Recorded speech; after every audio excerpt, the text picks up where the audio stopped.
Hello po, kamusta po kayo? Narito po muli tayo sa panibagong video para mag-attract gamit ang musika, orasyon. Kung kayo po ay may mga pinagdaraanan sa inyong relationship, sa inyong buhay, pag-ibig, o kaya naman may tao kayong ginugusto, at narito po ang channel nito para tumulong sa inyo. Ang tampok po natin sa video nito ay ang musika, orasyon, para magsisi siya sa panloloko at maling pagtrato niya sa iyo. Disclaimer lamang po, ang video pong ito ay para sa mga taong gustong matuto ng ganitong pamamaraan at naniniwala sa ganitong pamamaraan. Kung kayo po ay hindi naniniwala sa ganito, pwede nyo pong skip ang video nito at manood ng videong inyong gusto.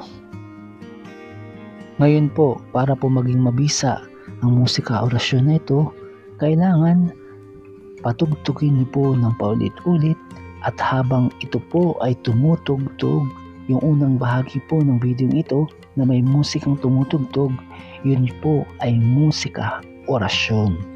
Musika na may orasyon, at sabihin mo po ang pangalan ng person mo o yung taong gusto mo, mahal mo, karelasyon mo, jowa mo, asawa mo. Sasabihin mo po yung kanyang pangalan at isunod mo po ang iyong kahilingan. Kailangan po buo ang iyong paniniwala at may kasamang panalangin sa makapangyarihang nasa itaas. Opo, kailangan po naniniwala ka, dahil kung ikaw po ay may halong pagdududa, yung ikaw po ay nagdududa na baka ay wala yan, yan ay gawa-gawa lang, o kaya naman yan ay walang bisa, kapag po ganun ang inyong nasa loob, kahit hindi niyo po sabihin pero nararamdaman niyo po nasa isip mo, ipagpaliban mo po munang gawin ang musika orasyon na ito. Sa halip, ipagpabukas mo po, at kung buo na ang iyong paniniwala, naniniwala ka na o gusto mong sumubok na gawin ito, gawin mo na po.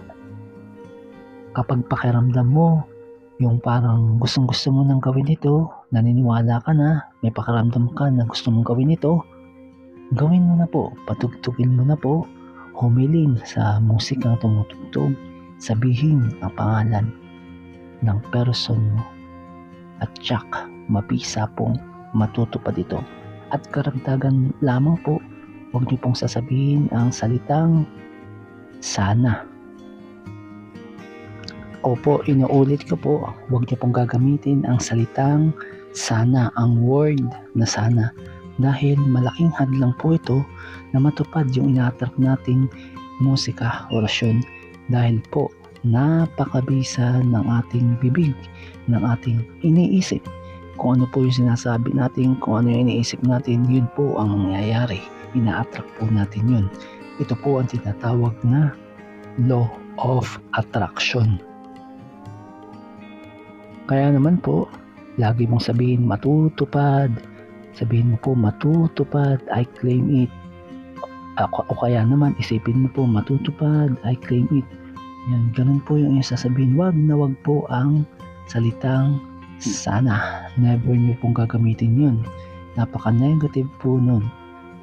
Kaya naman po, kung kayo hihiling, taimtim na sabihin ang kahilingan at bukas sa iyong kalooban na naniniwala ka, at samahan mo pa po ng panalangin sa makapangyarihang nasa itaas, at tsak makakamit mo po ang iyong kahilingan. Siyempre po, kailangan kayo ay maging matyaga, may pasensya, at paulit-ulit na manalangin. Tulad po ng ating pananalangin sa Diyos, kailangan paulit-ulit, hindi ka dapat mapapagod, hindi dapat yung isang beses lang na iyong gagawin, bukas wala na. Ang susi po sa mabisang pag-attract natin ng ganitong mga pamamaraan ay consistency, o yung tuloy-tuloy lang, walang katapusan. At mamaya po pipili tayo ng 3 tarot cards na magsasabi kung paano ma-attract yung ating musika orasyon. Ang musika orasyon po natin ay ang musika orasyon para magsisi siya sa panloloko at maling pagtrato niya sa iyo.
At ngayon po, pipili na tayo ng tarot cards. Sa unang tarot card po, ito ang 7 of Cups. Ang ibig sabihin po niyan ay magkakaroon ka ng minimithi.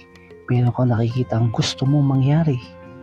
At sa pangalawang tarot card, ito po ang 4 of Cups. Ibig sabihin po niyan ay madidismaya ka. Magkakaroon ng hindi matutupad yung ginugusto mo, madidismaya ka.